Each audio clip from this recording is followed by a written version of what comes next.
రాజులకు రాజు ప్రభులో ప్రభు అయిన యేసుక్రీస్తు నామంన మీకు శుభములు. ఈరోజు దేవుడు మనకు అనుగ్రహించిన వాక్య ధ్యానము ప్రవక్త అయిన నెహెమ్యా గ్రంథము 9వ అధ్యాయము 21వ వచనము. నిజముగా అరణ్యంలో ఏమీ తక్కువ కాకుండా 40 సంవత్సరములు వారిని పోషించితివి. వారి వస్త్రములు పాతగిలిపోలేదు, వారి కాళ్లకు వాపు రాలేదు. ప్రియులారా, ఈ వాక్య ధ్యానాన్ని మనం పరిశీలించినప్పుడు మనందరికీ తెలిసిన విషయమే, మన పితరులైనటువంటి ఇశ్రాయేలీలను ఐగుప్తు దేశంలో నుంచి, బానిసత్వంలో నుంచి బయటకు తీసుకొని వచ్చినప్పుడు మన దేవుడు ఎంత అద్భుత రీతిగా వారిని తీసుకొని వచ్చాడు అనేటువంటి విషయం మనందరికీ తెలిసినది. మరి అనేక అద్భుత ఆశ్చర్య కార్యాలు అక్కడ ఐగుప్తు దేశంలోనే 10 సూచక క్రియల చేత మోషేను ఉపయోగించి దేవుడు ఎలాగూ వారిని ఐగుప్తు బానిసత్వంలోంచి బయటకు తీసుకొని వచ్చాడో మనం అందరము కూడా చూసి ఉన్నాము.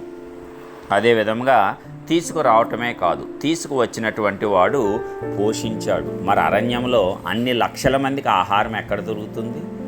ఆ యొక్క ఎడారిలో నీళ్లు ఎలాగ దొరుకుతాయి? కాబట్టి మన దేవుడు అద్భుత రీతిగా మనలను పోషించేవాడు. అది కూడా ఒక అద్భుతమే. అలాగే ఆ ఎడారిలో భయంకరమైనటువంటి ఎండలు ఉంటాయి. మనకు తెలుసు, ఇప్పుడే మనం వేసవికాలం మన దేశంలోనే ఉండలేం. మరి ఎడారి ప్రాంతం అంటే 50-52 డిగ్రీలు ఉష్ణోగ్రత అంటే ప్రజలు తట్టుకోలేరు. అయితే ఆ ఎండ వేడిమి పాలు కాకుండా పగలు మేఘస్తంభం ఉంచాడంట. అలాగే రాత్రి అదే ఎడారిలో విపరీతమైన చలి వచ్చేస్తుంది. ఆ చలి దెబ్బను తట్టుకోవటానికి రాత్రి అగ్నిస్తంభంగా ఉన్నాడంట.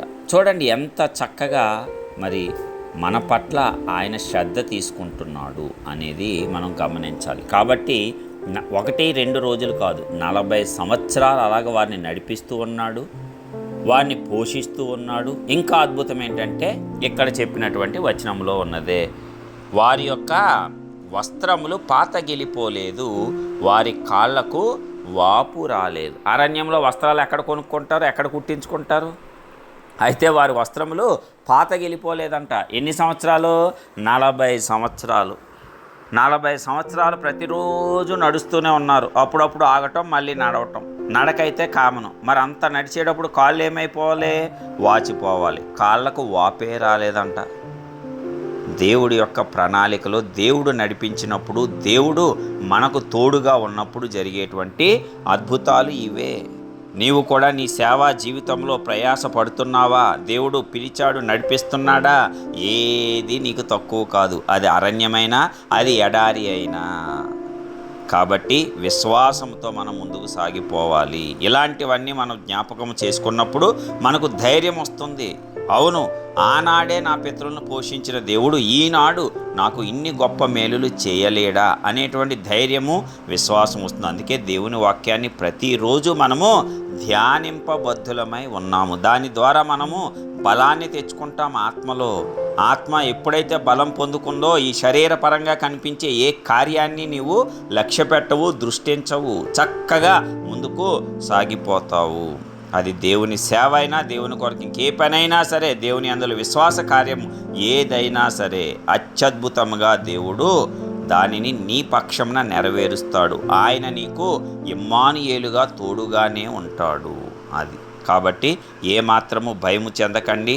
ఈ యొక్క వాక్యాలు మనం ధ్యానిస్తూ ఉన్నప్పుడు, మన యొక్క పితరులకు దేవుడు చేసిన కార్యాలను మనం జ్ఞాపకం చేసుకుంటూ ఉన్నప్పుడు మనలో దేవుడి పట్ల ఆ నమ్మకము, ఆ యొక్క భక్తి, ఆ యొక్క విశ్వాసం అనేవి చక్కగా వృద్ధి పొందుతూనే ఉంటాయి. మరి 40 సంవత్సరాలు ఒక్క బట్ట కూడా, వస్త్రము కూడా పాతగిలిపోలేదంటే ఎంత గొప్పది. బ్రాండ్ న్యూ క్లోత్స్ లాగా ఉంటున్నాయంట. ప్రతిరోజు చూస్తే ఇదేంటి కొత్త చొక్కా వేసుకున్నట్టు ఉందంట.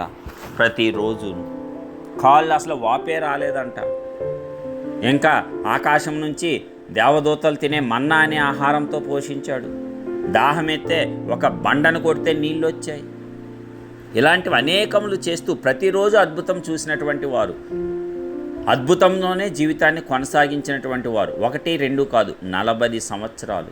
ఉదయం అయితే చాలు మేఘస్తంభం వచ్చేస్తుంది, రాత్రి సూర్యుడు అస్తమిస్తే చాలు వెంటనే అగ్నిస్తంభం వచ్చేస్తుంది. చక్కగా భద్రత, 24 గంటల భద్రత, 24 గంటల పోషణ, 24 గంటలు జీవితకాలము ఆరోగ్యము. జీవితకాలము సంతోషము. చూడండి, ఒక్కరికి కూడా అక్కడ రోగమే రాలేదు, కాలే వాయలేదంటే ఏ రోగం వస్తుంది? జ్వరం కూడా వచ్చి ఉండదు. అంత గొప్పగా దేవుడు నడిపించాడు. కాబట్టి అది దేవుని శక్తి, దేవుని సామర్థ్యము. ఆ వస్త్రంలో పాతకెళ్ళలేదంట. మరి ఫర్ ఎగ్జాంపుల్, ఒకే వస్త్రం ఒక వ్యక్తికి, ఒక చిన్నపిల్లోడు అప్పుడే యాత్ర ప్రారంభమైనప్పుడు 1 సంవత్సరం పిల్లోడు ఉంటే 40 సంవత్సరాల వరకు వాడితో పాటు బట్టలు పెరుగుతూనే ఉన్నాయి, బట్టలు పాతకెళ్ళలేదు, చినిగిపోలేదు, మాసిపోలేదు. హల్లెలూయా. మరి ఇంత గొప్ప అద్భుతాన్ని మరి వారు కన్నులారా చూశారు. మరింత గొప్ప కార్యాలు దేవుడు చేయగలడు. మనము నమ్ముతున్నాం, విశ్వసిస్తున్నాం. కాబట్టి దేవుడు మన పక్షంలో కూడా విశ్వసించినందుకు గొప్ప కార్యములు చేయునుగాక. జీవితకాలము మనల్ని పోషించే దేవుడు మన దేవుడు. అద్భుతంగా పోషిస్తాడు. నీకు పరిస్థితులతో సంబంధం లేదు, నీవు వెళ్తున్నటువంటి మార్గంతో సంబంధం లేదు.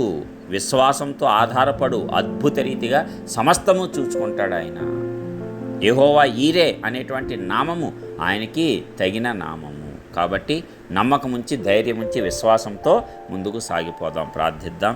మహోన్నతుడైన గొప్ప దేవా, ప్రియ పరలోకపు తండ్రి, మీ ఘనమైన నామానికి వందనాలు. ఇదిగో మరి ఒక నూతన దినమును నూతన వాక్కుతో మమ్మల్ని దర్శించినందుకు స్తోత్రాలు. అత్యద్భుతమైన నీ కృపతో భద్రపరిచి మమ్మల్ని ఆశీర్వదించిన వాడా నీకే స్తోత్రాలు. ఇదిగో తండ్రి, మీరు ఇచ్చిన ఈ వాక్కు ద్వారా మరలా ధైర్యం తెచ్చుకున్నా, మా పితరులకు మీరు చేసిన కార్యాలను జ్ఞాపకం చేసుకుంటా, నీ వాక్యాన్ని మరి నెమరు వేసుకొనుట మాకు ఎంతో మేలు, ఆశీర్వాదకరము. కాబట్టి ఈ వాక్యం ద్వారా మేము కూడా నీ చేత పోషింపబడేవారము, నీ చేత భద్రతలో కాపుదల్లో ఉన్నవారము, నీ చేత ఆరోగ్యం పొందుకునేవారము అనేటువంటి నమ్మకంతో ముందుకు సాగే కృప అందరికీ అనుగ్రహించి అన్ని రంగాల్లో ఆశీర్వదించవలసిందిగా యేసు పరిశుద్ధ నామమున ప్రార్థించి పొందుచున్నాం తండ్రి.